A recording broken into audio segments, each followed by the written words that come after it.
Saya ingin terus menjadi yang terdepan untuk mengatakan mari kita cegah bersama terjadinya politik identitas, politik pembelahan, politik polarisasi sosial. Kita lupa bahwa seringkali banyak informasi yang belum tentu benar tetapi sering kita sebarluaskan. Nah, keadaban itu dimulai dari perilaku kita berpolitik. Kalau kita rukun, kita bersatu, maka kita akan menuju peradaban yang tinggi. Sebaliknya, kalau kita terpecah belah hanya karena politik perbedaan identitas, maka kita akan mundur ke belakang. Dan yang terakhir, politik fitnah. Hati-hati dengan fitnah. Fitnah itu bisa menimbulkan banyak korban. Hati-hati menjadi korban hoax, menjadi korban hate speech, ujaran kebencian,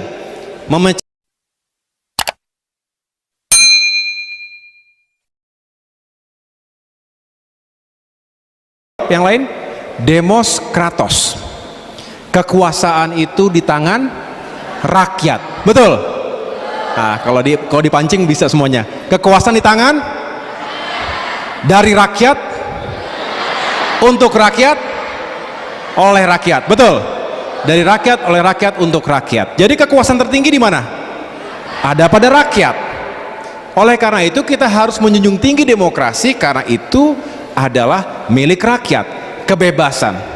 Tetapi tentu kebebasan yang bertanggung jawab untuk berekspresi, untuk berasosiasi, untuk mengemukakan pendapat dan lain sebagainya. Nah, kita tahu bahwa dalam sebuah negara yang demokratis ada yang namanya pemilu, betul? Pemilihan umum untuk memilih para pemimpin bangsa, untuk memilih para wakil rakyat, termasuk anggota DPR RI, DPRD provinsi, DPRD kabupaten kota. Nah, kita berharap kualitas demokrasi kita tidak mundur, kualitas pemilu kita juga tetap baik. Ada 3 masalah. 1, politik uang. Yang kedua, politik identitas. Yang ketiga, politik fitnah. Politik uang ini bahaya, karena uang itu bisa saja kualitas demokrasi kita menurun. Kalau datang ke TPS harus dibayar uang, tentu itu akan mempengaruhi kualitas politik kita, kualitas pemilu kita. Yang kedua, politik identitas. Saya ingin terus menjadi yang terdepan untuk mengatakan mari kita cegah bersama terjadinya politik identitas, politik pembelahan, politik polarisasi. Saya senang tadi Pak Rektor, sambil saya diterima di rektorat, di kantor beliau yang begitu indah pemandangannya, melihat laut, menyampaikan bahwa memang salah satu upaya besar bersama kita adalah menjadikan negara kita menjadi negara yang semakin beradab. Dan tadi disampaikan dalam sambutannya, itu juga menjadi salah satu karakter generasi yang unggul. Nah, keadaban itu dimulai dari perilaku kita berpolitik.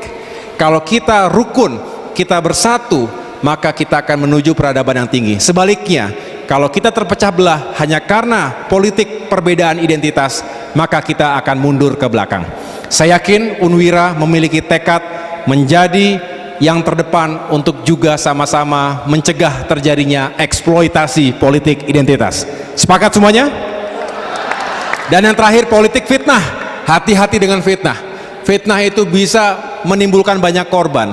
Hati-hati menjadi korban hoax, menjadi korban hate speech, ujaran kebencian, memecah belah bangsa. Harganya terlalu mahal.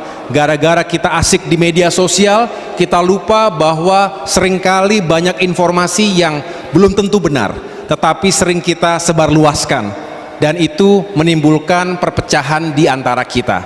Hati-hati, dan itu sangat tidak baik untuk kerukunan dan toleransi di negeri kita. 3 potret ini harus sama-sama kita carikan solusinya. Yang berikutnya, kita ingin meyakinkan bahwa demokrasi kita untuk kita semua, tidak boleh hanya sebagian kecil golongan, mereka yang punya uang besar, mereka yang punya kuasa politik yang menentukan segala-galanya. Warga negara siapapun ia, bukan hanya mereka yang ada di kekuasaan, tetapi semua warga negara memiliki hak dan kewajiban yang sama. Inilah sebetulnya yang sedang kita perjuangkan.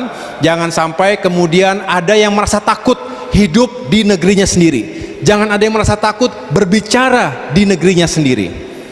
Sepakat semuanya?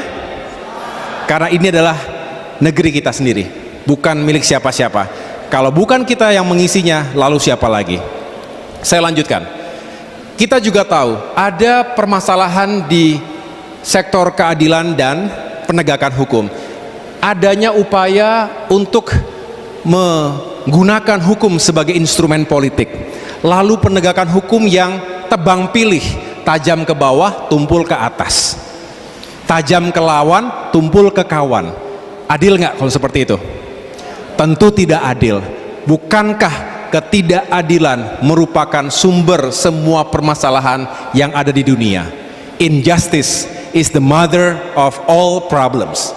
Oleh karena itu, teman-teman, adik-adik sekalian, mari sebagai generasi muda kita berani menyuarakan kebenaran, berani menyuarakan keadilan. Kalau tidak, maka kita hidup dalam suasana yang terintimidasi dan juga terjajah. Padahal katanya kita sudah merdeka 77 tahun, tetapi kalau masih tertekan di negeri sendiri, artinya kita masih terjajah. Saya ingin lanjutkan bahwa itu semua semakin menguatkan bahwa Indonesia, juga dunia tentunya, harus semakin baik. Masa depan kita, kita sendiri yang menentukannya. Kita tahu ada yang namanya Sustainable Development Goals, SDG.